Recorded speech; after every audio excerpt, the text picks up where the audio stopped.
Morning, good afternoon, good evening, konnichiwa, bonjour, bonsoir, depending from wherever you are and the language you're speaking.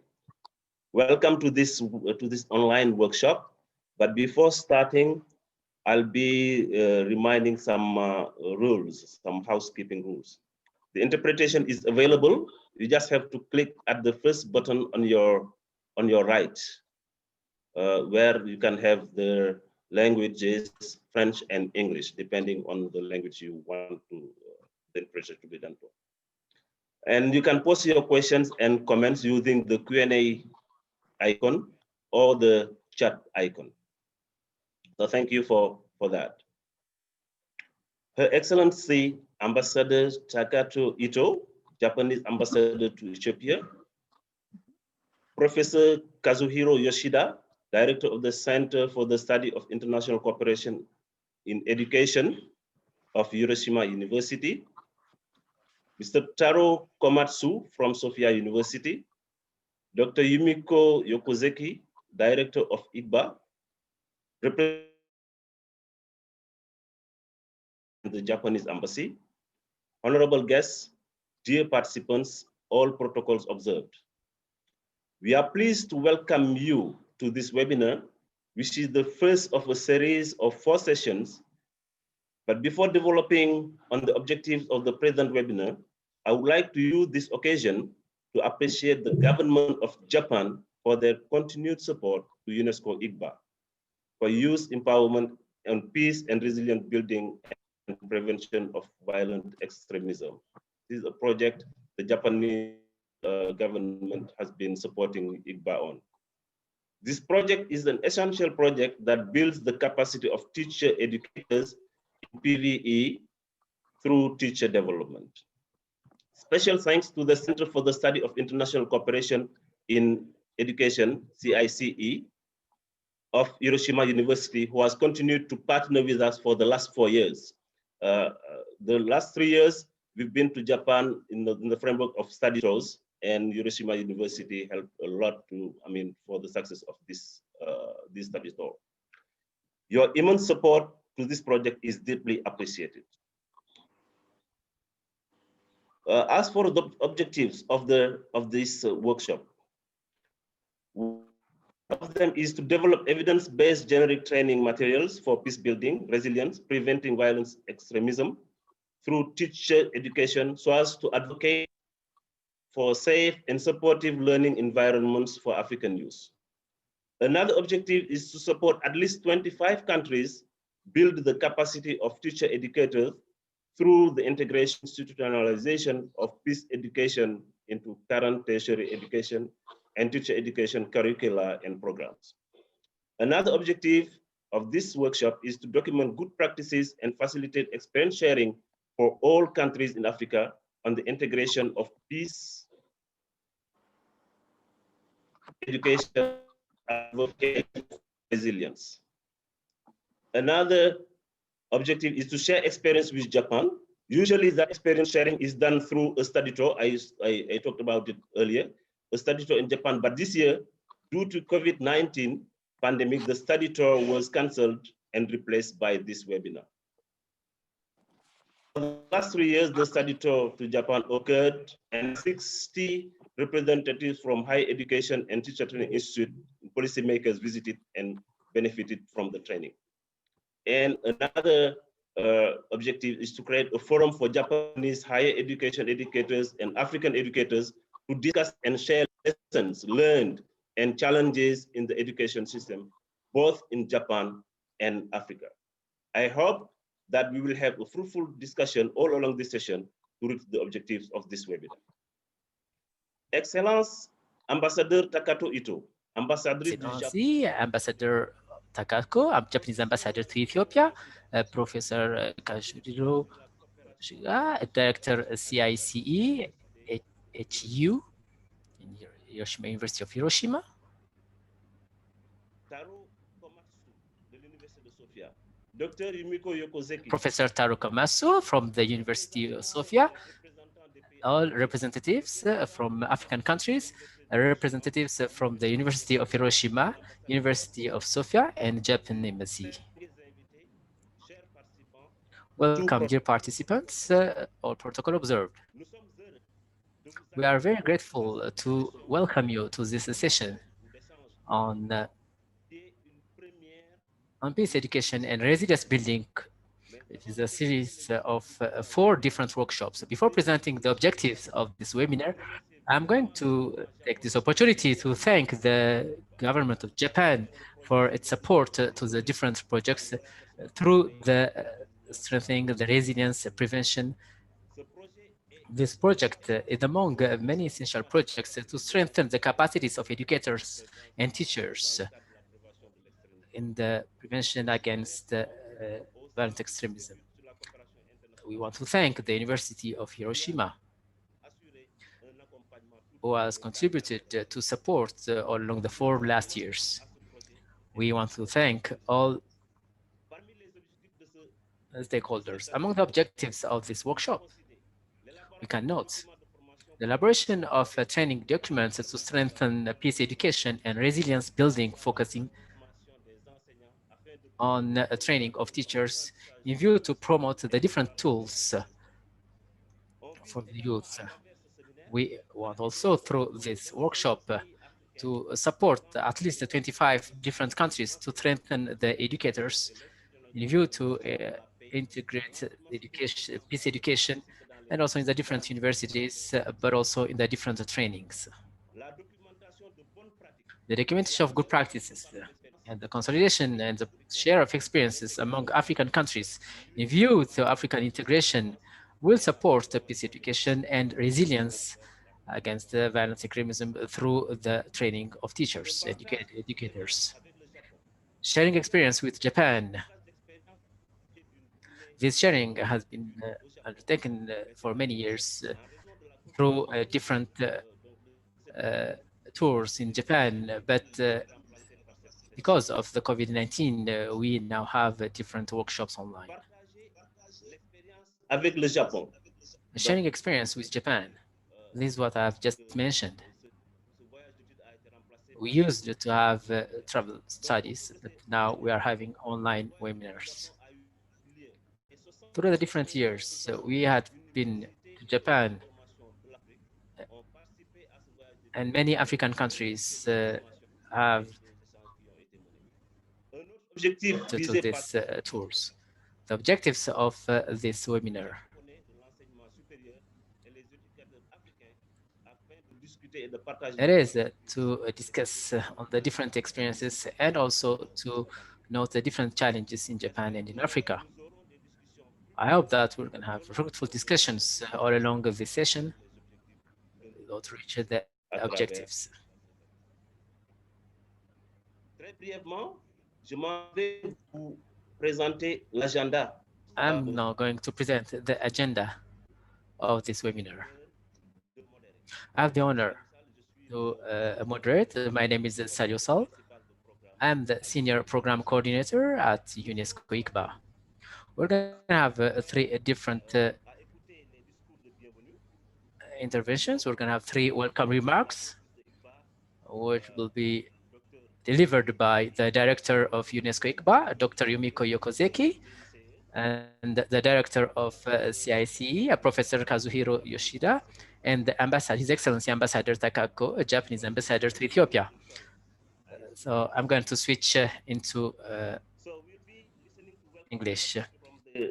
From Dr. Yumiko Yokozeki, Director of ICBA, Professor Kazuhiro Yoshida, Director of CICE, Hiroshima University, and Her Excellency Ambassador Takako Ito, Japanese Ambassador to Ethiopia. After those welcoming remarks, we'll have a group picture, okay, through the Zoom, virtual group picture, of course.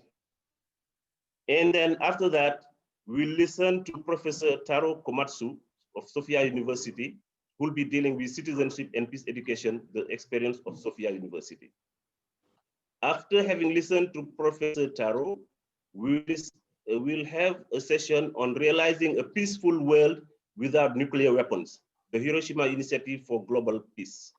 Okay, this will be presented by Peace Promotion Team at the Hiroshima University Prefecture.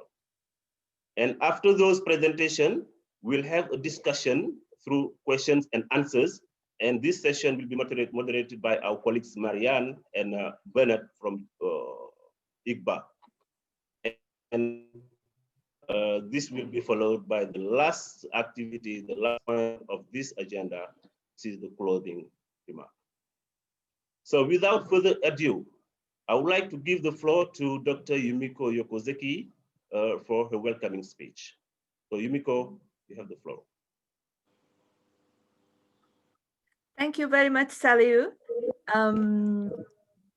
Good morning or good afternoon, bonjour, tout le monde.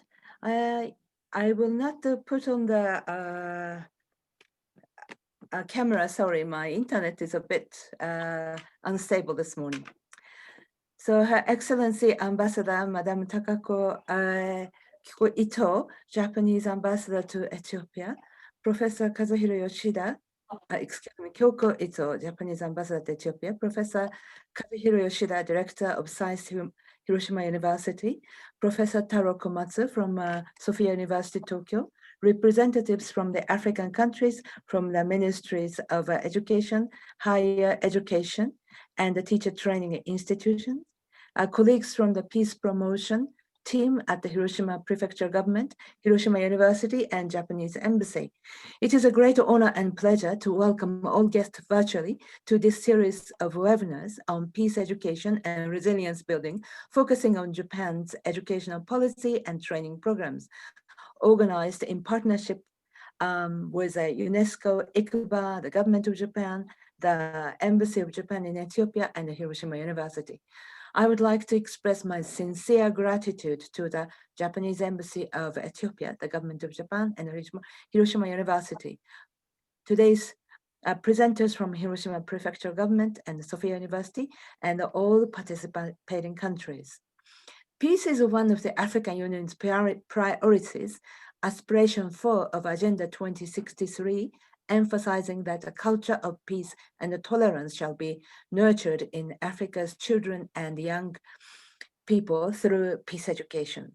The Continental Education Strategies for Africa 2016 to 2025 calls for peace education and safeguarding education in times of emergency and ensuring safe teaching and learning environments.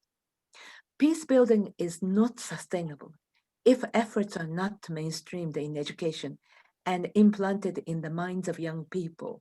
We also know that experience sharing and dialogue are crucial components of all peace-building efforts. I believe sharing the experience from Japan, as well as we have been doing for the last 4 years, will have a high value in fulfilling and advancing the common efforts of African Union member states in peace building. In recent years, we have traveled from Ethiopia to Japan to learn directly from universities and the education sector. But this year, due to the COVID-19 pandemic, this Japanese study tour visit has been changed to the online platform.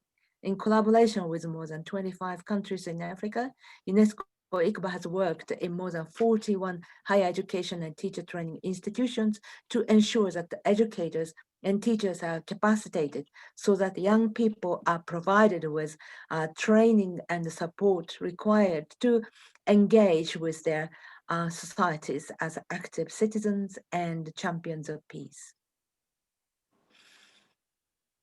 Through this collaboration, we would like also to make the higher education environment a place for peace. I hope this series of webinars will provide an opportunity for African higher education institutions to share and get new perspectives of the area of peace education and training programs.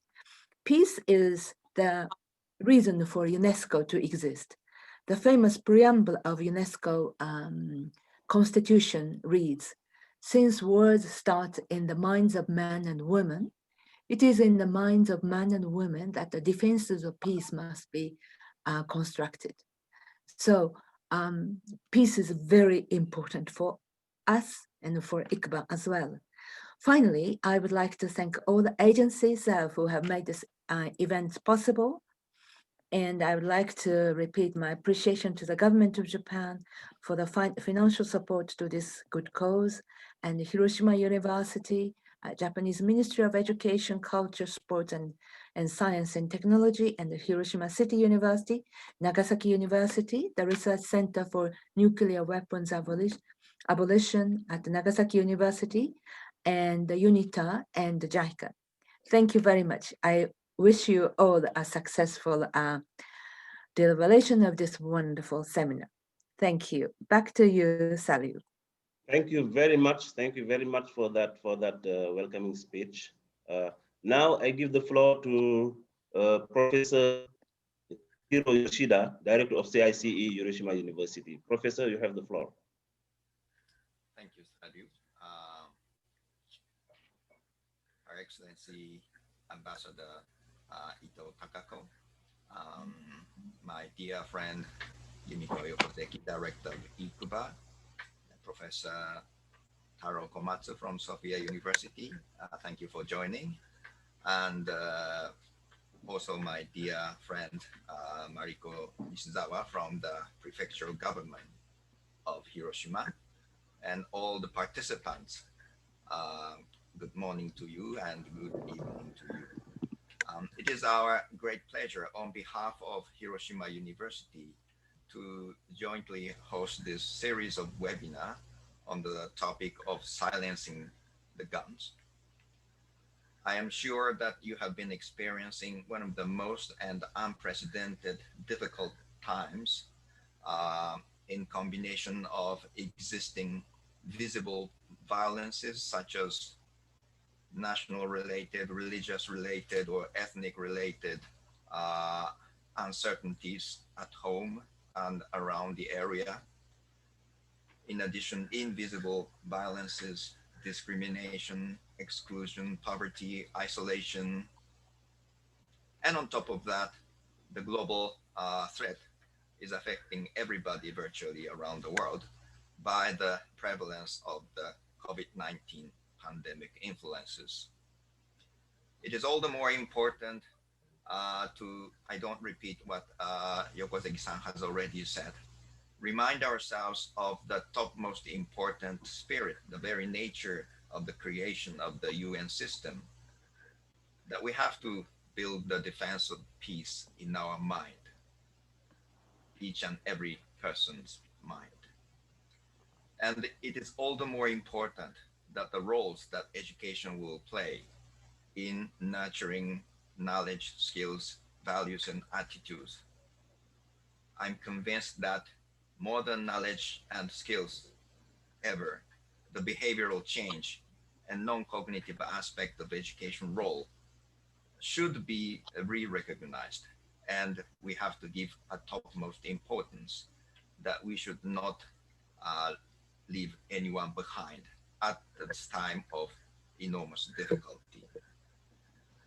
As repeatedly said, the previous rounds of À plusieurs reprises, nous avons souligné dans d'autres séminaires invited the participants from Africa to visit Hiroshima and Nagasaki, the most important cities of peace in Japan and the world, and also interacted with people there, listened to the real life voice of the A-bomb survivors, and also interacted with key players in the area of education in Tokyo, including the representative of Ministry of Education.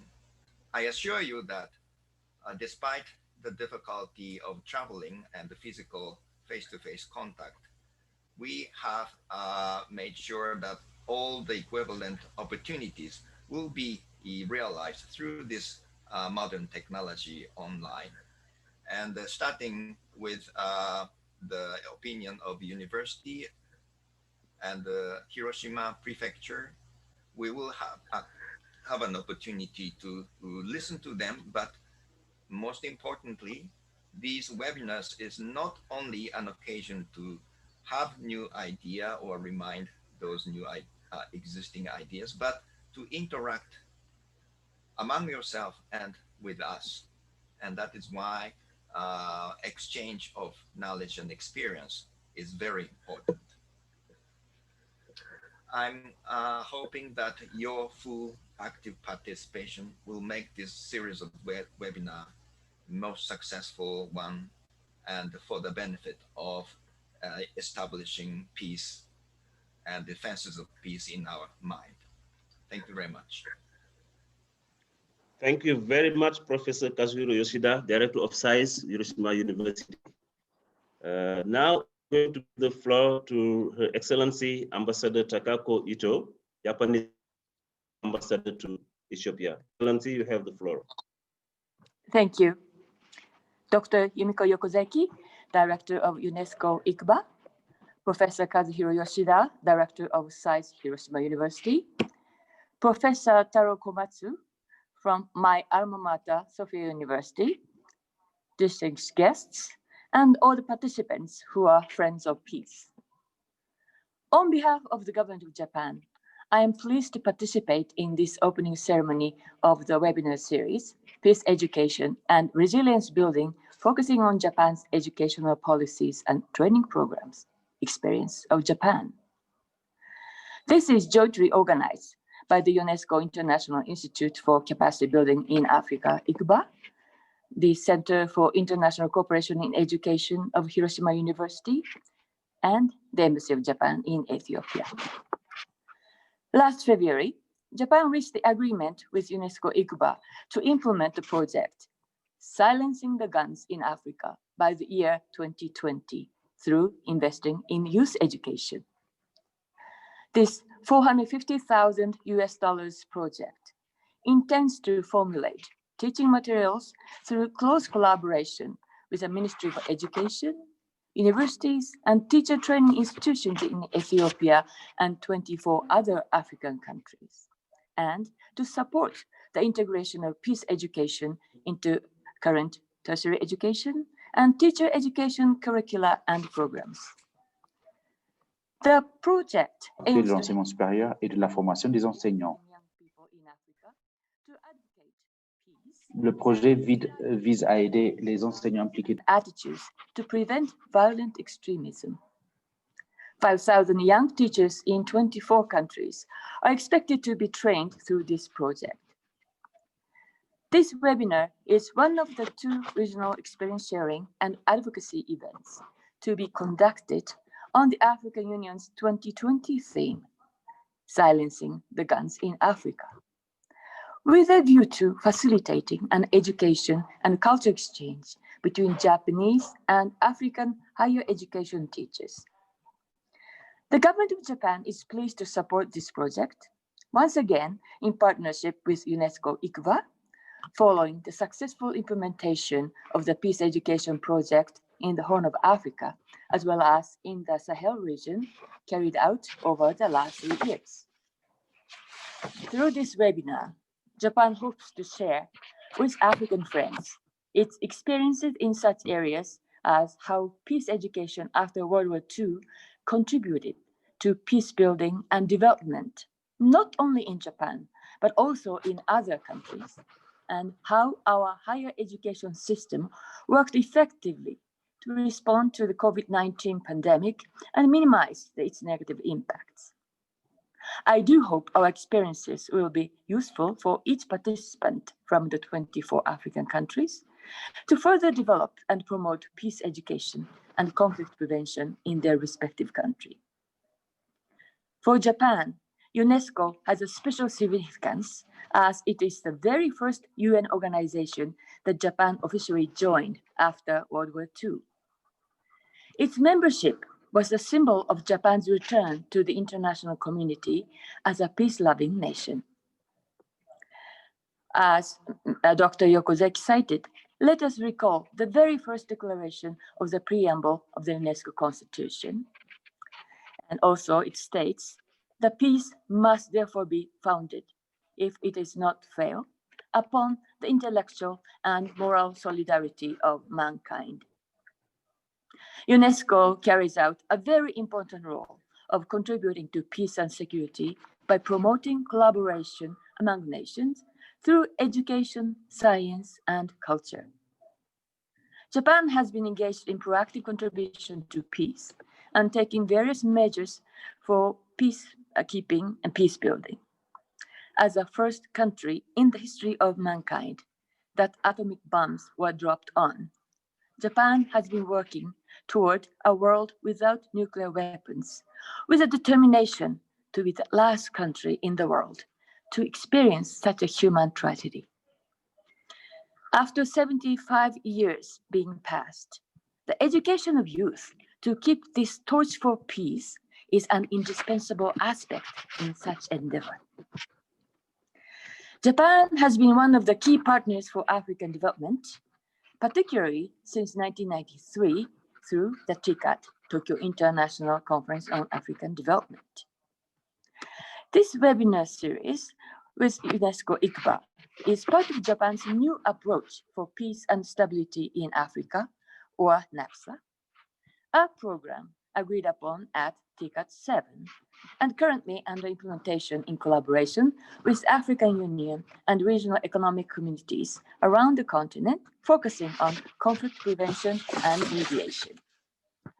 We will also continue our multidimensional engagement in peacekeeping and peace-building efforts in Africa by providing financial and technical support for peacekeeping training centers in 15 African countries, including here in Ethiopia, and by dispatching trainers from Japan and organizing various training courses, focusing on steady and long-term human resource development. At present in Ethiopia, we are faced with the dire situation in Tigray region and its neighboring areas. In addition to the casualty from the fighting, we are also witnessing the exodus of tens of thousands of refugees to Sudan, as well as so many IDPs. Japan urges the situation in the Tigray region to be de-escalated and return to normal as soon as possible. Meanwhile, let us also renew in our mind the importance of peace and peace education, and try our utmost effort to establish the culture of peace. In closing, let me sincerely commend the continuous hard work of the UNESCO ICBA team under the excellent leadership of its director, Dr. Yumiko Yokozeki, working in close coordination with other related UN agencies. I hope that this webinar series will contribute to generating the culture of peace and facilitating a long-lasting peace in Africa, and further deepen the friendship between the people of Japan and the people of the 24 African countries participating in this program. It is especially significant with our friends in Ethiopia, as we just marked the 90th anniversary of establishing our bilateral relations. I'd like to reiterate my determination to continue working with ICBA for peace education and conflict prevention in Africa in a more collaborative and effective manner. And I wish all the best for a successful seminar. I thank you very much. Thank you very much, Ambassador Takako Ito, Japanese ambassador to Ethiopia, and thank you for your commitment to continue to accompany back in its activities. It's much appreciated, and we are grateful. Now we're going to take the group picture, virtual group picture, and Hanok, the space.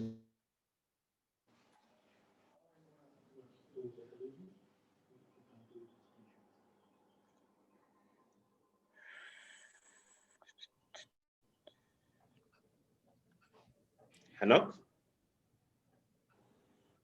Yes, sir. Yes, sir. Marianne can't hear. Yes, everybody will turn off their Marianne. videos, please, and then we take a group picture. Yes, please keep your videos on.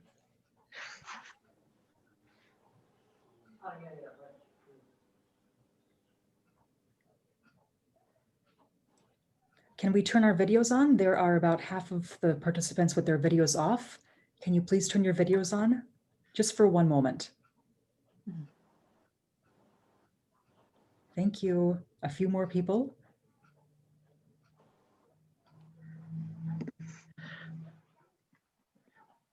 Okay, taking the picture in 3 seconds. 3, 2, 1.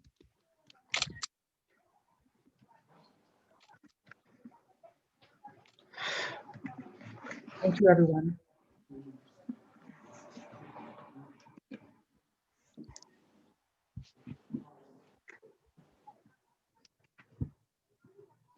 Jerusalem, we can proceed now.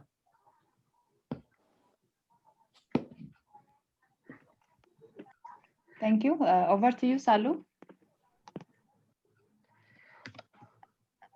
You are on mute, Salu.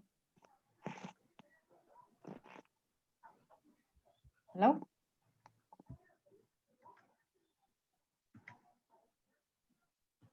I'm sorry, my microphone was muted. I'm sorry for that. So the next step is the presentation from Professor Taro Komatsu of Sophia University. She'll be dealing with the topic Citizenship and Peace Education, the experience of Sophia University. So Professor, you have 30 minutes for the presentation. Professor Taro. Thank you very much. May I show my PowerPoint slides? Can I do that? I will do it now. Okay, do you see my PowerPoint slides in front of you? Yes, we can see it. So, my name is Taro Komatsu. I'm a professor of the Department of Education at Sophia University in Tokyo. It's a great pleasure to be here, and I have been organizing a workshop for this group of African educators for the last 3 years or so, every year. And it's pity that I could not invite you to come to my campus this year because of this pandemic crisis. But I have a background, a photo of the university behind me. That's the Sophia University. It's located at the very heart of Tokyo. Maybe next year, hopefully I could invite you guys to come to Tokyo. Okay, let me just check if, okay. So my presentation topic is citizenship and peace education experience of Sophia University. And but unfortunately, I have to leave in about 1 hour or so because I have to teach an evening class. But hopefully, we have some time to do some discussion, and I'll be happy to respond to any questions about my presentation even after today's seminar if we do not have time to do so today. Okay. So this is the menu of my presentation today. I will start with the introductory notes, and then I would like to talk about the course that I have been teaching with my colleagues in the Department of Education for the last couple of years. The course title is Democratic Citizenship for Multicultural Living, which can be considered as a type of peace education. And I'd like to talk to you about how we designed this course, and about the process, and which I hope will be useful for participants of today's seminar. I think that many of you are working at universities, and so I hope my talk will be useful to you. Then I'll be talking about the teaching and learning under the pandemic, and the previous speakers talked about the challenges of working and living even under the pandemic crisis. And but let's not to be too pessimistic, and let's take advantage of the opportunities presented to us. So I'll be talking about one type of education that I have been teaching, been offering using the online technology to connect students of different universities across different countries, which is called COIL, Collaborative Online International Learning. So this is the menu of my presentation today. SDGs, I'm sure many of you are familiar with it, and SDG 4 specifically talks about education, the international goal of education, which is spelled as ensure inclusive and equitable quality education and promote lifelong learning opportunities for all. I underlined two key words, inclusive and equitable. And to me, those are the very important concepts of the SDGs, SDG 4, and in fact, SDGs, 17 goals, inclusive and equitable. Perhaps some of you have seen this picture, which illustrates very well the difference between the concept of equality and equity. And SDGs emphasize the concept of equity. Equality assumes that everyone has basically the same needs, and so you distribute your resources equally to everyone. Very simple concept. Whereas equity, the concept of equity assumes that the people have different needs, and therefore it's justifiable to provide more resources to some people than others. And the picture on the right illustrates the notion of equity. So the tallest guy, he can see the baseball game, and without this wood box, but the shortest guy, without wooden boxes, he cannot see the baseball game. So the 2 boxes are given to him. And so this illustrates this notion of equity, where it's justifiable to allocate more resources to those who need them more than others. But I think another important point that this picture tells us is that this tallest guy, he actually gave up his box, right?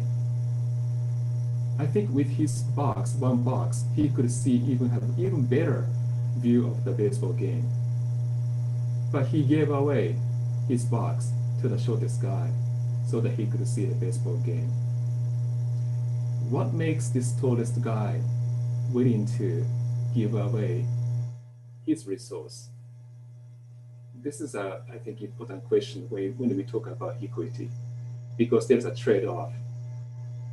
You distribute more resources to some people at the expense of reducing resources to some.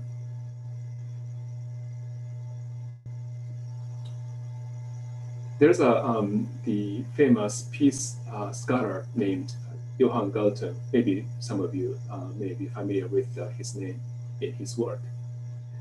He's from Norway, and he has been engaged in many conflicts around the world as a mediator.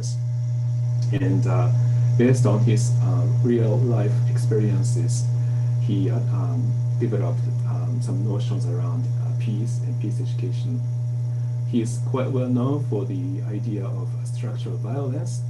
So violence is not just about physical, but it can be structural, which means that when people in the society are disadvantaged, then there is a structural violence existing. Now, when he came to Japan several years ago, I attended his lecture, and he drew this formula, which I found very interesting and useful. So I'd like to share that with you. So he drew this. He said that peace is achieved by this formula, and with the denominator, you have a violence and trauma. And here you have equity and empathy. So the idea is that in order to achieve peace, you have to reduce violence and trauma as much as possible, and increase equity and empathy as much as possible. Then you will achieve peace. That's his formula.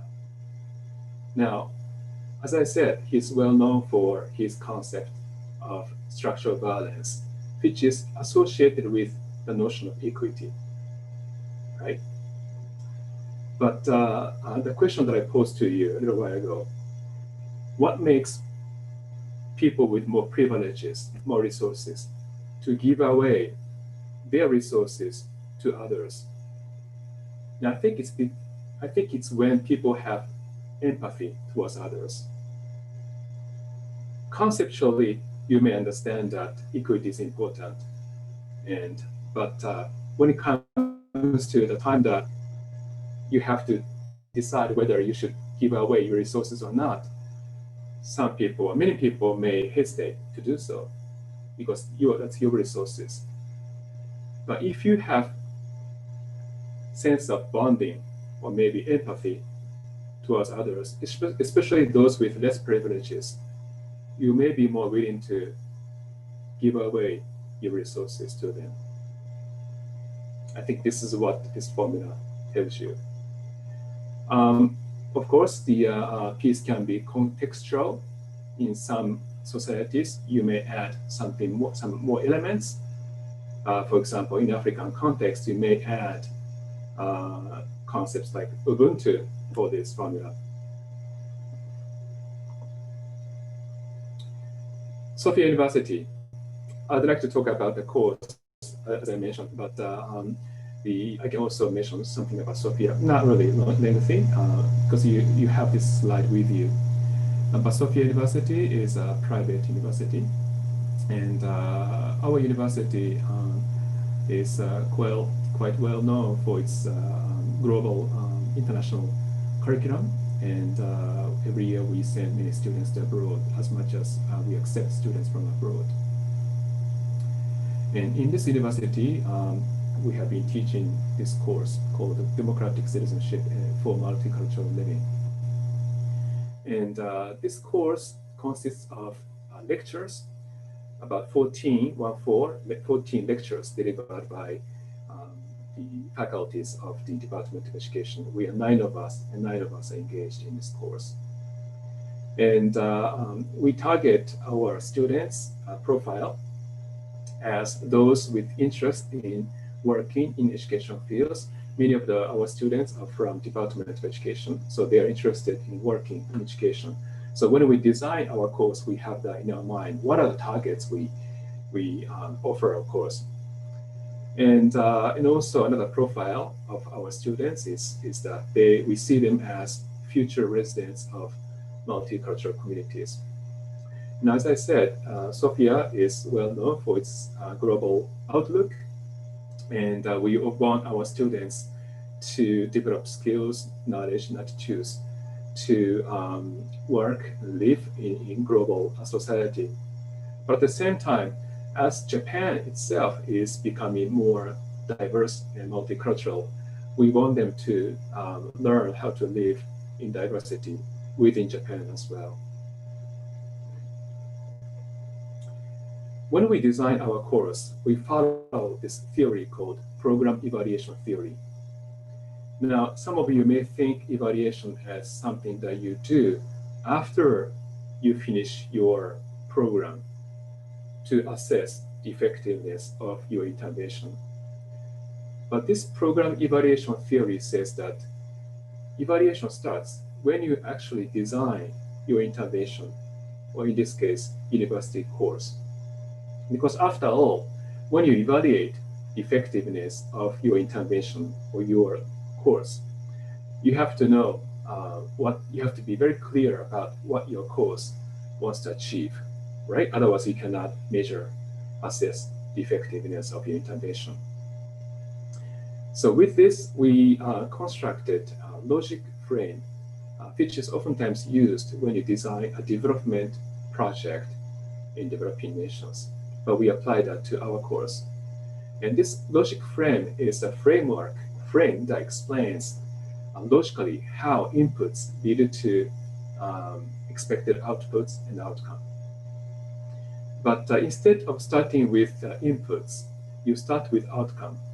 You make it clear. You make clear what your outcome is, what you want to achieve ultimately with your course. Then you think about what are the outputs that you want to produce. In this case, what are the skills, knowledge, and attitudes you want your students to acquire as a result of your intervention, your course. And then you design activities which correspond to inputs in this. This is a very interesting, useful exercise especially when you design or teach a course with your colleagues. And oftentimes, when you teach a course with multiple colleagues from different disciplines, different fields, you may not really share exactly the same objective. You assume that you share it, but oftentimes, without making that explicit, you realize that at the end of the day, sans le rendre explicite, en fin de compte, vous vous rendez compte que vous ne partagez pas, vous n'avez pas les mêmes.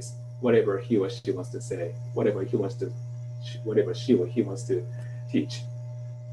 But with this logic frame, construction of logic frame, with your colleagues, you make very clear what your course wants to achieve and how you would achieve it. Then each professor design a lesson plan carefully in line with the agreed outputs and outcome. Now I'll show you how we did it. So for this course, our outcome, sorry, I believe there are some chat questions, maybe, I don't know. Okay, yeah.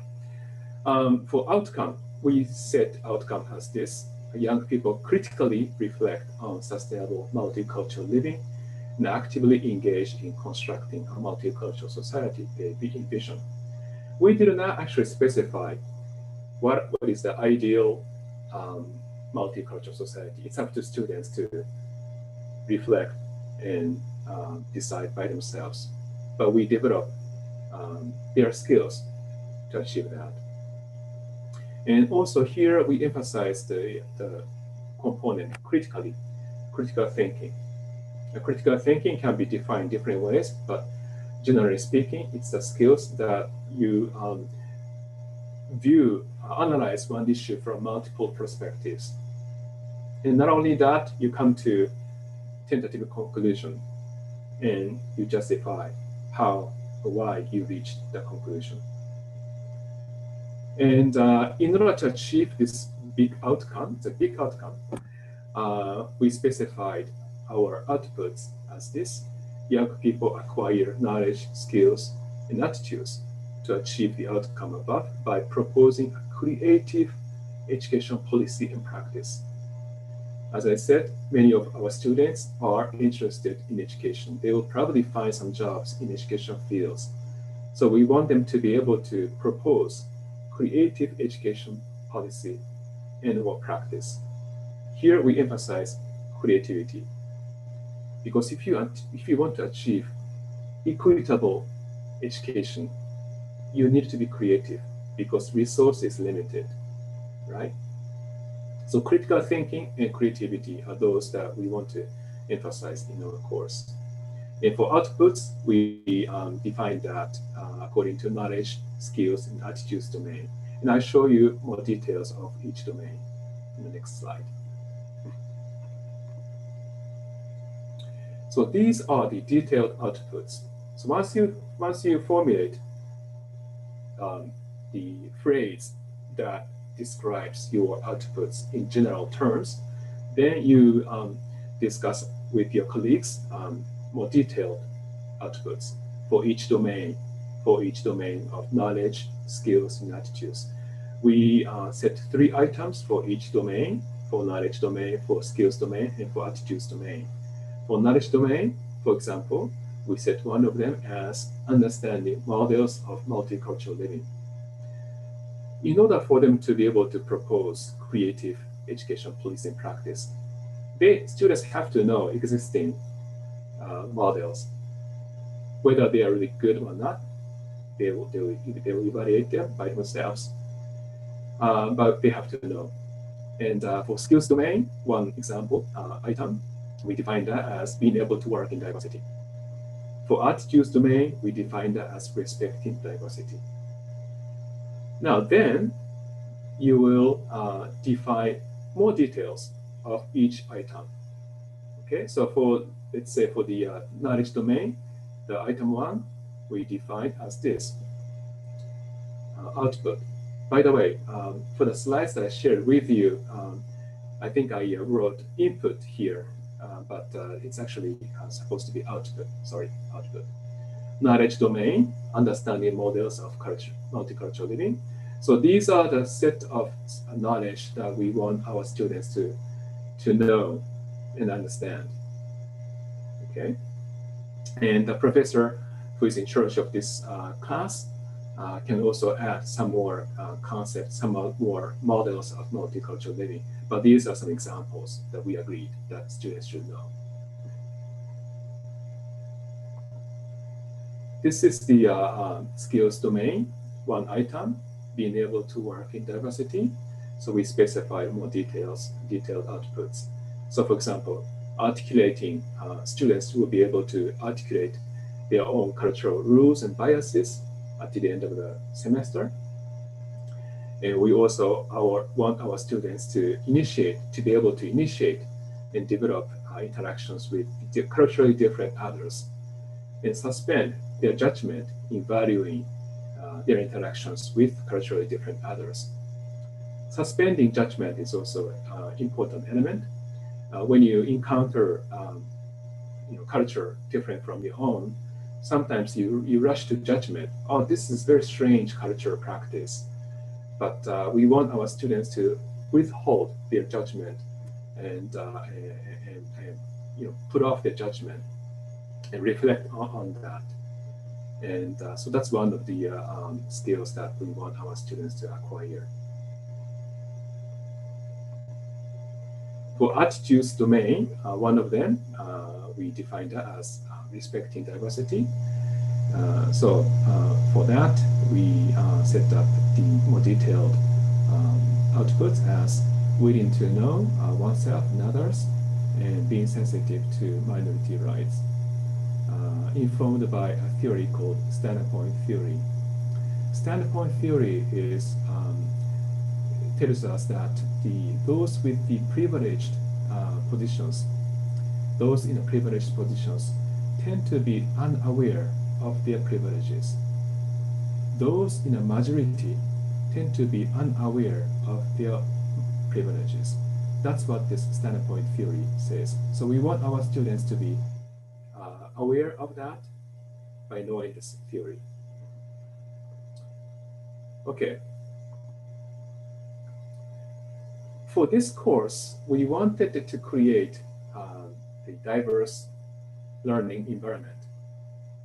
Ideally, the students come from different cultures and different countries, but for this course, about 100 students, most of them are Japanese, or those who grew up in Japan. So artificially we created diversity environment by dividing the students into smaller groups, making sure that each group has students of different genders, different years, freshman, second year, third year, and majors. Some of them come from education, others come from law, social, natural science, engineering, so that students have some sense of diversity when they are engaged in small group discussion. Okay. Now, for this year, we taught this course in spring semester. Now in the autumn semester, spring semester we taught this course, and we had to switch all our courses to online because of pandemic crisis. And I used a Zoom to teach this course, and I used the random assignment to assign students into small groups. Maybe some of you may have done this before with the Zoom, so you may be familiar with this way of organizing groups. But so with the one button, you could divide 100 students into 20 groups randomly assigned to each of them. So you don't really know which students you will be discussing in your group. At the end of the semester, I did a survey with the students, asked them whether they felt they learn more in this type of group than a group with their close friends. In a real setting, in a classroom setting, when I ask my students to be divided into small groups, they tend to get together with the students around them who tend to be their close friends. But in this randomly assigned groups, they they have to interact with the students of different backgrounds. And majority of them appreciated that. They thought that they learn more in this type of group setting than with the close friends. Okay, I'm coming to the end of my presentation. So for our students, we want them to develop, knowledge, skills, and attitudes to be able to, live in a multicultural environment, whether they are in Japan or abroad. Now, that course that I introduced to you, that course that I mentioned to you, mainly designed so that the students who will stay in Japan will be able to live in a multicultural environment. But at the same time, we want to make sure that our students will develop skills, not attitudes and knowledge to be able to work and live internationally. And taking advantage of this online modes of teaching, we have conducted some online sessions. And I'd like to tell you about one of them. We ran a 6-day session on sustainability with the university students from Malaysia, Philippines, Thailand, and Japan, our Sophia students. 6 days online sessions. And each day, every day, students attended a lecture by a professor in a participating university, whether it's in Malaysia, Philippines, and Thailand, or Japan.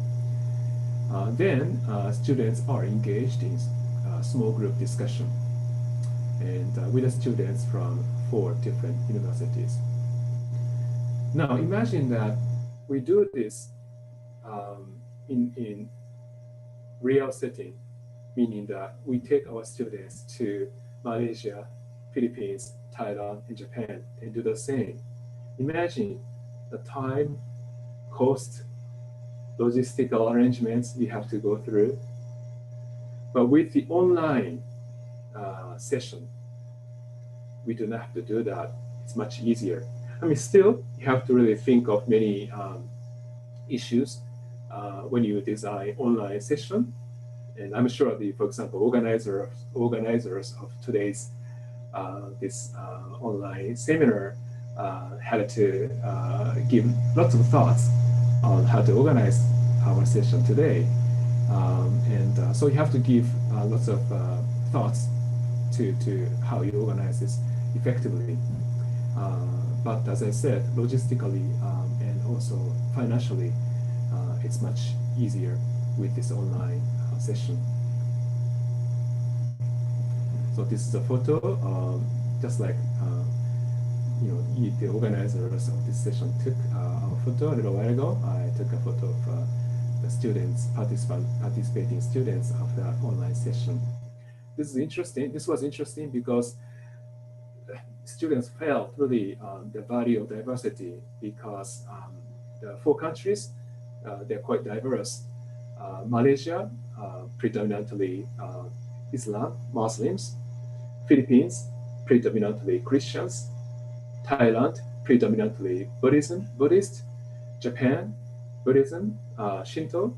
So in terms of religions, there's so much diversity in this session.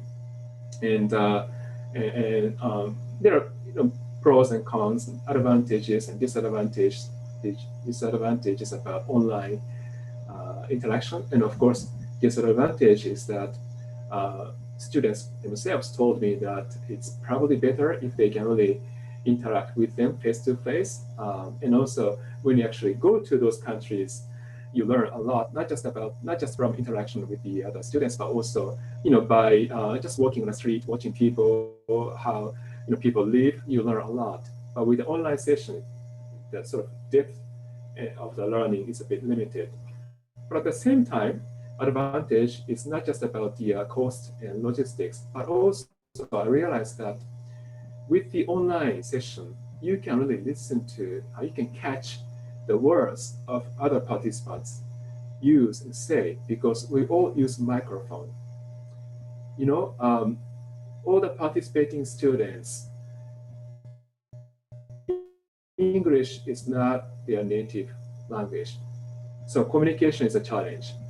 And then challenge becomes even bigger when you interact in a classroom setting.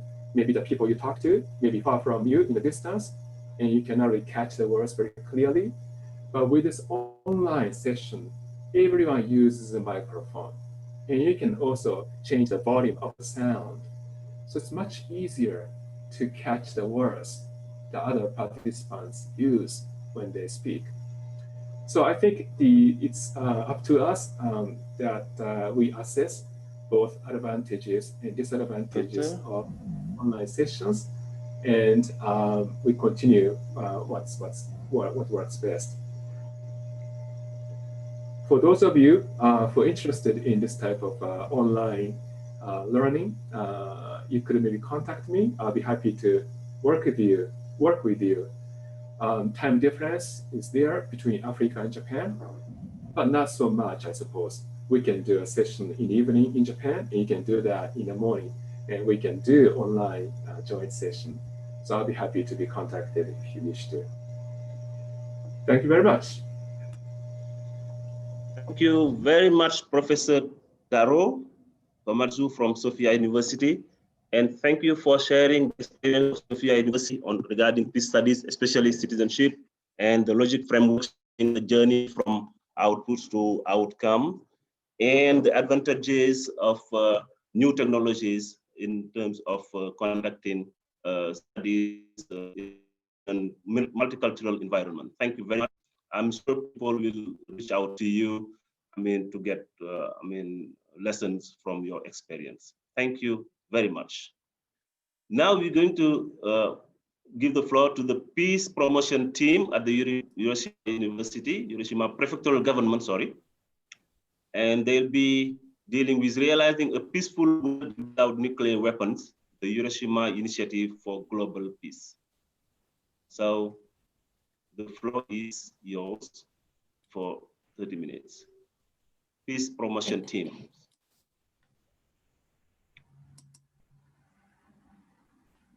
Hello? Hi, thank you. Yes, you have the floor. Yes, thank you. Can I share the screen? Yes, we can see it, I think. Yes, okay, thank you. Good evening from Hiroshima, Japan. I'm Mariko Nishizawa, a Vice Director of Peace Promotion Project Team of Hiroshima Prefecture Government. And today I'd like to explain Peace Administration of Hiroshima Prefecture. Hiroshima Prefecture is one of the most active local governments in peace administration in Japan, and I hope the experience of Hiroshima could be helpful for you even just a little today. As you might know, on August 6, 1945, the city of Hiroshima was all but devastated and many precious lives were lost in the first time in human history. An atomic bomb was dropped. And this area was near the epicenter of the atomic bombing and once used to prosper as Hiroshima's busiest downtown district, and one could see people going about their daily lives and doing business there. However, that one event reduced the area to ashes, resulting in the total loss of such activities. And here is the overview of the damage caused by the atomic bomb in Hiroshima. Looking back at history, there are four remarkable characteristics of the destruction and recovery of Hiroshima. The city's destruction was caused by a combination of heat rays, a blast, and the radiation of the atomic bomb. After effects due to radiation have continued after the incident until now, and it tortured the survivors severely. 92% of the buildings in the city collapsed or burned down. The area within a 2 kilometers radius of the epicenter was totally devastated, and it wiped out central functions such as military, administration, industries, and so on.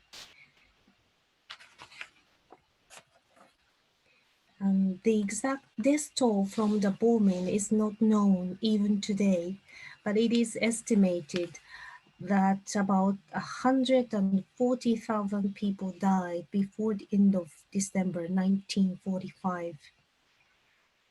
So it was instant and indiscriminate mass destruction and murder. Given the death toll of 140,000, it accounted for about 40% of the population of Hiroshima City at that time. So you can imagine how great the destructive power of the bomb was. Now the average age of the survivor is over 83 years old now. And this is the picture of the city center 3 months after the bombing. Even in such a difficult time, people tried to reopen the schools 2 months later in the city. Out of 37 elementary schools, only 11 schools could be used, and they started the open air classes, like this picture. And this is the picture of the black market spreading from the south side of Hiroshima Station.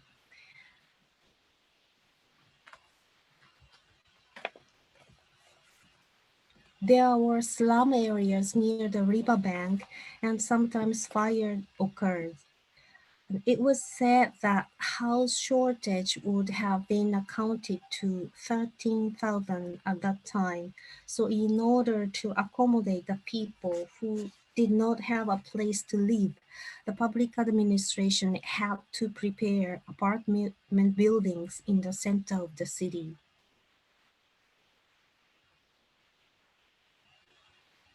And how did the media cover these facts? The censorship began in September 1945 by the GHQ General Headquarters by the Allied powers, which continued until the 1952 when the Treaty of San Francisco, Treaty of Peace with Japan, was concluded.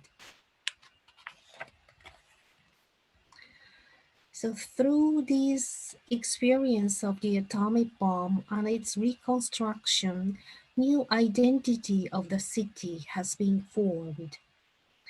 In this context, Hiroshima City's peace administration has played a significant role in advancing the important reconstruction process, which created Hiroshima's new identity. And peace movement like preserving the atomic bomb dome and peace education at the elementary schools, junior high and high school levels have also played an important role in the formation of this identity.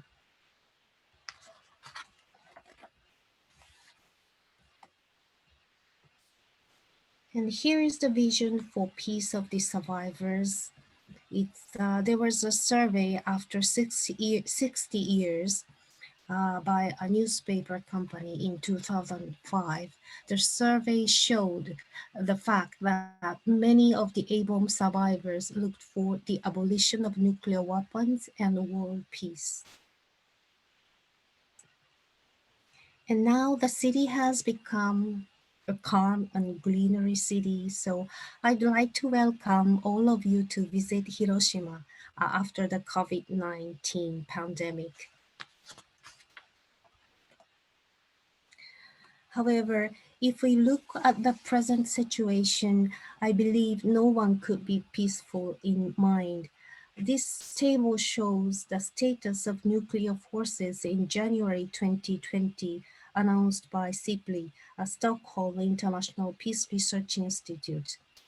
And although the total number is decreasing year by year, there are still more than 13,000 warheads on the Earth. 91% of the warheads are possessed by Russia and the US. As for the numbers, the peak was in 1986, which was counted to 70,000 warheads in total. The power of the Hiroshima atomic bomb was about 15 kilotons. And the warheads of the US Navy nuclear submarines are 100 kilotons in averages, which is 7 times larger than Hiroshima's bomb.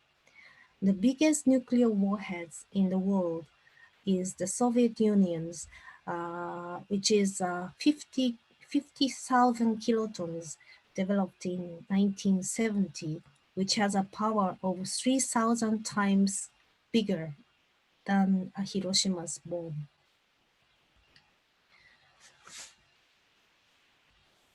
So under these circumstances, when the present governor, incumbent governor, Governor Yuzaki took office in 2009, he sought for advice on the mission and role of Hiroshima from world-renowned scholars and former foreign ministers. And the wisdom and thought he gathered from them solidified and became the Hiroshima for Global Peace Plan formulated in 2011. It was made clear from this that Hiroshima has dual symbolism. Hiroshima both offers firm determination for abolishing nuclear weapons and also belief or faith in reconstruction and hope for the future. So Hiroshima pursues peace efforts towards the abolishment of nuclear weapons and comprehensive post-conflict reconstruction and building peace. And lastly, by establishing mechanisms to support these activities, the plan envisions that the long-cherished wish of Hibakshas, the survivors, to realize a peaceful international society without nuclear weapons will be accomplished. Let's take a look at Hiroshima's concrete activities. Firstly, the dissemination of peace messages. So far, the prefecture has made approaches to world leaders in politics, economics, social, and religious to come to Hiroshima. In response, President Obama came in 2016 as the first sitting president of the United States to visit Hiroshima. And His Holiness Pope Francis visited in 2019. Both disseminated peace messages from Hiroshima to the world. The prefecture has hosted various international conferences, especially on disarmament, such as the Foreign Ministers' Ministerial Meeting and Non-Proliferation Disarmament Initiatives, UN Disarmament Conference, the G7 Foreign Ministers Meeting, and so on. We have also cooperated with the United Nations, participated in the NPT, Nuclear Non-Proliferation Treaty, Preparatory Committee, and the Review Conference. There, we held a side event and presented the result of our research and exchanged opinions with government representatives on nuclear disarmament. On another note, Hiroshima Prefecture annually publishes the Hiroshima Report, which analyzes and evaluates the efforts of 35 countries toward nuclear disarmament, non-proliferation, and nuclear security. The report's goal is to create international momentum towards the abolition of nuclear weapons and to promote new initiatives by individual countries toward nuclear disarmament. In August, we annually convene a multilateral forum called Hiroshima Roundtable to discuss and promote nuclear disarmament and arms control in East Asia. The prefecture has also tackled the issue of nuclear deterrence, the main reason why states possess nuclear weapons. and has searched for new security policies in collaboration with world top research institutes. So far, we have made cooperation agreements with UNIDO, United Nations, Institute for Disarmament Research, PURIO, and CIPLI in 2017, and Chatham House in 2018. By adding NTI, Nuclear Threat Initiative, and GIA, the Japan Institute of International Affairs, we established the International Network for Research on Nuclear Disarmament last year and plan to proceed with our research and their operations in a more systematic way. In 2017, the Treaty on the Prohibition of Nuclear Weapons was adopted at the United Nations, and so far 15 nations has been signed and ratified the treaty already, and it is going to take effect on January 22nd next year. And ICANN, the international NGO, had received the Nobel Peace Prize in 2017 for initiating this movement. ICANN is a league of NGOs over 100 countries. The upper picture is the executive director of ICANN, Ms. Beatrice Finn. She said that the Nobel Peace Prize awarding ceremony, the end is inevitable, but will that end be the end of nuclear weapons or the end of us? We must choose one. The lower picture is Ms. Setsuko Thorough, A-bomb survivor of Hiroshima, now living in Canada. And each of them made an impressive speech at the awarding ceremony of the Nobel Peace Prize. So we have launched a new training program for potential future leaders in Hiroshima with ICANN last year. The program features on to understand the reality of the atomic bombing and to learn about global trends on nuclear weapons and global security, and to acquire necessary skills and innovative visions, and to engage with and learn from UN officials, diplomats, and NGO members. On another note, we have been working on peace and economy for 7 years now, holding Hiroshima Business Forum for Global Peace to promote peace from SDGs point of view. In 2016, we invited Professor Philip Kotler, a world marketing guru, and held the world's first conference on the theme Marketing Peace.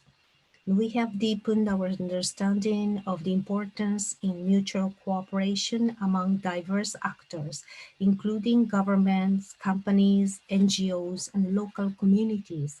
And these efforts, centered on the SDGs 16, were recognized by the national government.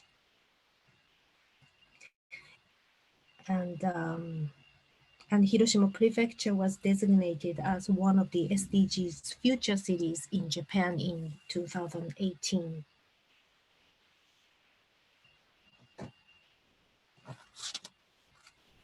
Our another pillar is reconstruction and building peace. In Hiroshima, we have UN organization UNITAR, United Nations Institute for Training and Research, through which we operate human resource development in post-conflict countries, including Afghanistan, Iraq, and South Sudan. The prefecture has also implemented educational assistance to Cambodia and human resource development for the local autonomous body of Mindanao, the Philippines. In the field of reconstruction and peace-building research, we aim to apply Hiroshima's knowledge about reconstruction for human resource development in post-conflict and disaster-hit countries. You can download the brochure from our website. And we also have high school students program, an online program to support the next generation.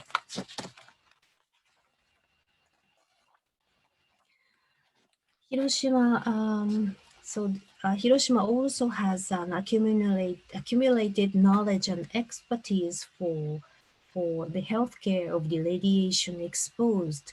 So the prefecture government and city government cooperated and established a new council called HICARE, Hiroshima International Council for Healthcare of the Radiation Exposed, in 1991, with the aim of contributing to medical care for radiation exposed people all over the world, as well as promoting international cooperation through close partnership with relevant institutions, making use of the experience and knowledge accumulated through the invaluable sacrifices made here in Hiroshima.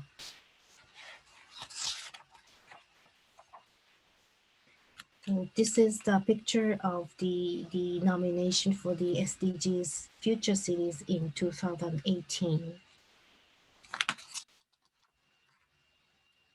And here is the image of our efforts in terms of SDGs.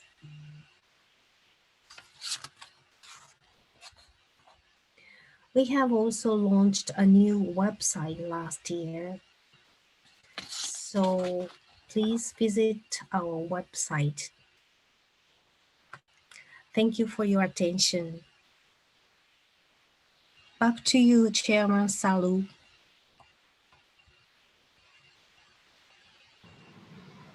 Thank you very much for this presentation. Thank you. For this excellent presentation, which is very informative. And you have dealt with the historical of the bombing of Hiroshima and its consequences. And this will reconstruct, bring back peace, and the role played by all stakeholders. And congratulations for that, as now Hiroshima has become a city of peace. We can be the witness because we've been there, we were there last year, and IGBA has conducted 2 study tours in Hiroshima. And congratulations for the initiatives that you have taken in terms of communication, in terms of study, to build or to make this stronger. I'm sure people will ask questions and make comments. I'll give it to you for now. Come the time for questions and answers. The answers can be, that session will be chaired by Maria and Bernard. Unfortunately, we have run out of time. Maybe we'll allot it, 2 minutes. Marianne. Yes, can you hear me? Yes. Okay, good. We have a couple of questions. The first question is for Professor Komatsu, and the question is about the course that was described. The course was held in Japan for the region, but the participant wants to know, is there any plan to offer future online courses that would be expanded to the rest of the world or Africa so that more students can participate from elsewhere? Yeah, thank you very much for that question. I actually responded in chat, but if you are working at the university and if you teach a course at university, I'll be happy to work with you so that we can plan our joint session. We can, do just only 1 session or 2 sessions or 3 sessions. We can decide which topic our students will discuss, and we can decide what time and how long we'll engage our students in joint discussion. So that's one possibility. But if you simply want to participate in our courses that Sophia offers, then we have an online summer session and January session. In fact, they used to be organized real time on campus, but with the corona crisis, we switched January session to online January session for the next January. And but deadline to submit application is already over. But for the summer session next year, we'll be probably offering that online again. So you could check the website of a university if you want to participate in the summer session. We offer many courses about Japan and Asia in general. Thank you. Okay, thank you. That was a very clear response. Here is another question for you, Professor. Question is about higher ability when anger reactions and retaliation relative behavior.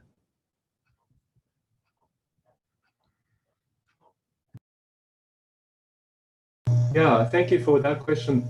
Sorry, can I speak? Okay, yeah. Thank you for that question. Also, very important question, but also very difficult the question to answer. And this also depends on the context. Maybe there may not be kind of universal answer to this question. We have a presentation by Nishizawa-san, Mariko Nishizawa-san, about the experience in Hiroshima. In Hiroshima, peace education oftentimes emphasize the teaching of consequence of the war. If you go to war, what would happen to people, especially just ordinary people, not the soldiers, but just ordinary civilians, right?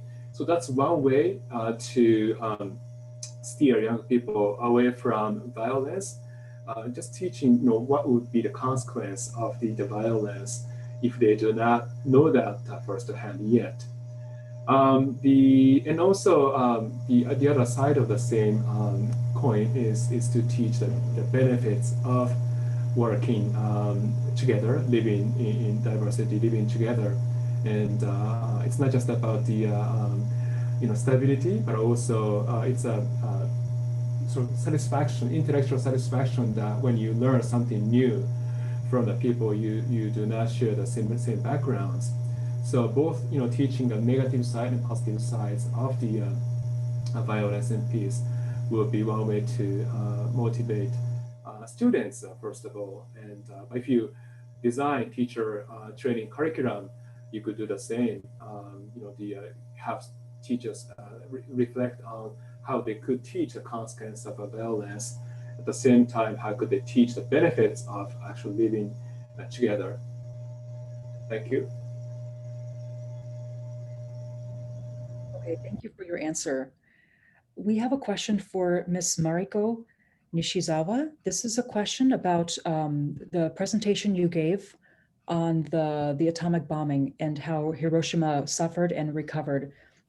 You noted that during the atomic bombing, schools were reopened only 2 months after the bombing. So the question is, what motivated people to reopen these schools, and what was the participation like of the parents? Well,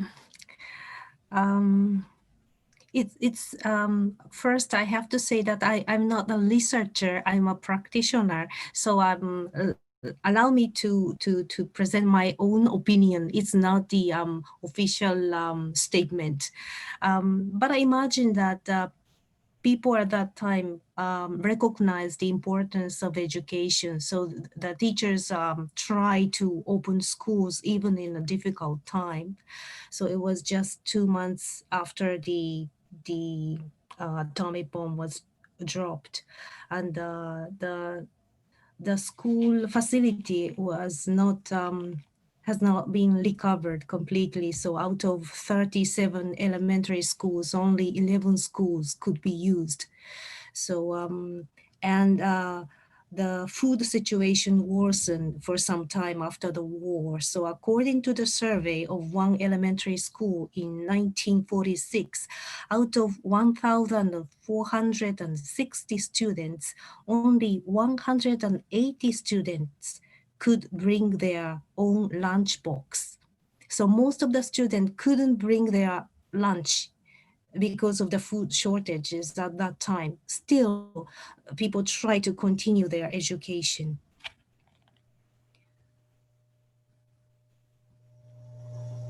Thank you for your answer. There is one last question, and I'm going to allow either one of you to answer it, and maybe perhaps both, to get a variety of perspective and insight.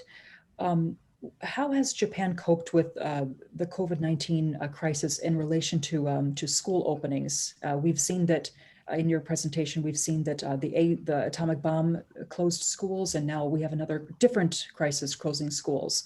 So what has the experience been like with school closings and reopenings? Perhaps I could respond first. Nishizawa-san, is okay? Sure. So maybe Nishizawa-san's situation, my situation is a bit different. I stay in Tokyo, and Tokyo has some specificities, maybe different from Hiroshima's experience. But in Tokyo, yes, the schools, public schools, they closed down basically, and while private schools switched to online teaching quickly, public schools were very hesitant to start with the online teaching because they're concerned about equity in a certain way.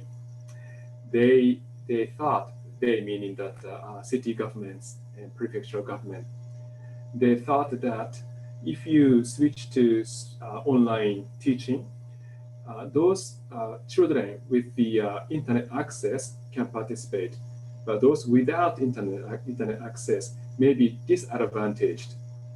So that's their argument that they use not to continue teaching. So, for example, I have a son in a primary school. He goes to public school in Tokyo. His school basically closed down for 2 months without anything.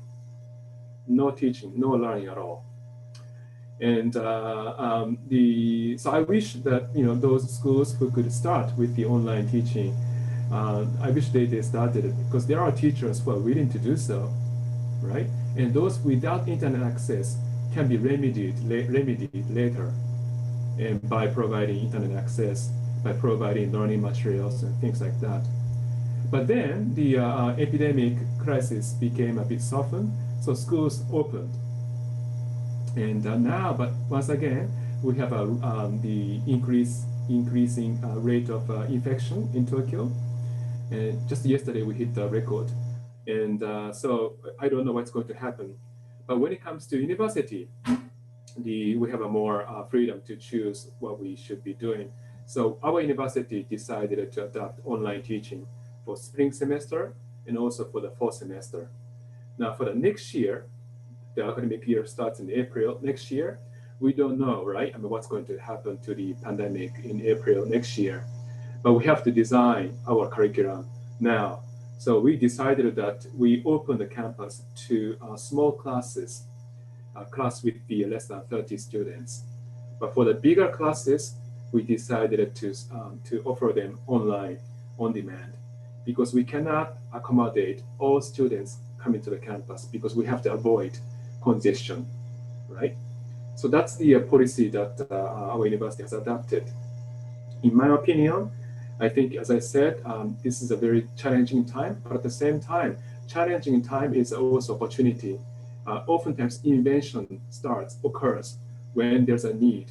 And I think why not take advantage of this challenge and develop a new type of learning, new type of teaching. And that's, I think, I'm trying to do with my university. Great. The situation is almost the same in Hiroshima Prefecture. We also closed the national, prefectural, and private elementary, junior high, and high schools from the end of March to the beginning of May for 2 months. Without anything, I also have a son in high school, and they didn't provide any classes during the important period. So the parents are at a loss, but compared to them, the universities started online classes rather early period of time. So and they continue to provide online classes there. So that's the situation in Hiroshima Prefecture. Thank you. Thank you for your answers. I just have one follow-up question about the reopening of the schools. I hope you don't mind. We've seen the history of Japan's experience with war and with peace. Do you see any future threats that would threaten and challenge peace in your country, especially in regards to the changes in education that you have been experiencing with equity issues? Do you foresee any challenges to peace on a social level, especially a social and educational level? Okay, yeah, thank you for that question. I could maybe answer that in a different ways, but when I think about the domestic situation in Japan, rather the global dimension, Japan is becoming more diverse. I think Japan tends to be perceived as quite a homogeneous society, but it's becoming more diverse because of the, first of all, shortage of the declining population.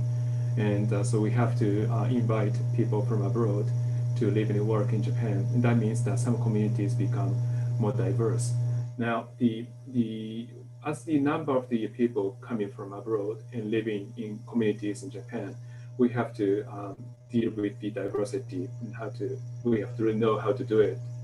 And education has to be, should be more inclusive. And I've been studying the education councils that schools have established so that voices of local communities can be reflected on education content and school governance. And as far as I know, there are not many school councils that includes the representatives of the non-Japanese communities. So maybe that's one step that we could take to make sure that school policies and practices become more reflective of diverse voices. And because otherwise, if you don't deal with the diversity, well, then we have seen many consequences, negative consequences around the world. So that's my short response. Well, mine is that I'm concerned about the inward-looking trends or nationalistic trends, which is occurring all over the world. Somehow, maybe because of the corona pandemic and other factors, in some countries, the inward-looking trends is accelerating, and that kind of trend I'm a bit concerned about now. Thank you. Thank you so much for your responses, both of you. Bernard, are there any more questions? Hi, Marianne. I don't see any more questions in the chat room. Okay. All right, back to you, Saliu, back to you and the facilitators of the session. Thank you so much for your responses. Thank you very much. Thank you. Thank you. Thank you. Thank you very much.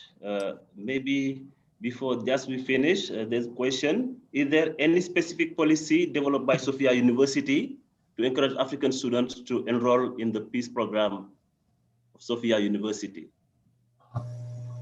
Okay, yeah, thank you for the question.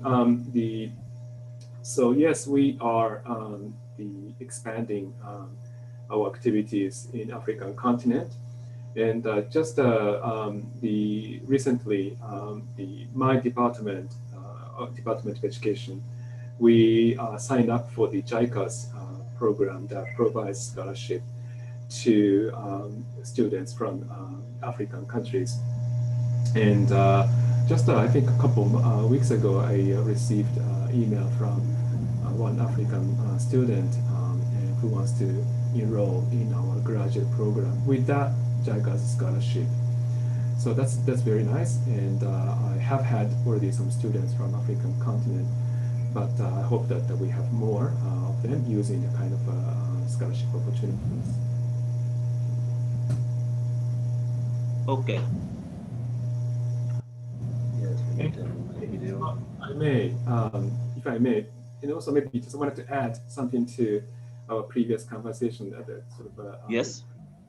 Some mentions about the inward looking. I think maybe because of that, we should really take advantage of online technologies because with that, it's much easier for students to participate. Japanese students, you may think that they are rich and all that. Even but with the Sophia students, we have many students who cannot afford to go abroad just because of economic, financial situations. But with this online session, they could participate.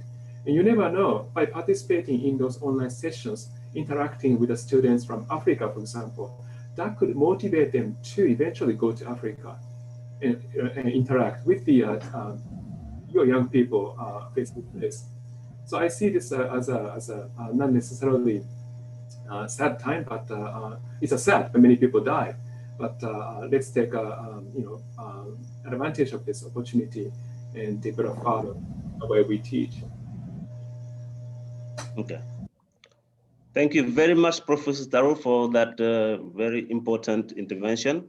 I think we have now come to the end of this webinar, this session, which was very informative and very interactive. I would like to thank all the participants, but first of all, let me give a special thank to Her Excellency Ambassador Takako Ito, Japanese Ambassador to Ethiopia, Professor Kazuhiro Yoshida, Director of Science, Hiroshima University, and all the panelists, Professor Taro, Ms. Mariko from Peace Promotion Team, their active participation. I hope participants have learned a lot from Japanese experience, and collaboration will continue, communication will continue, because they have shared their emails, their contacts, and hopefully during the next 3 sessions, we'll have more information, we'll interact more, and the collaboration will be stronger. So thank you very much for joining us, and I invite you to come again during for the next 3 sessions. Thank you very much, and have a nice day, have a nice night, depending on where you are. Thank you very much. Thank you very much. Thank you. Goodbye.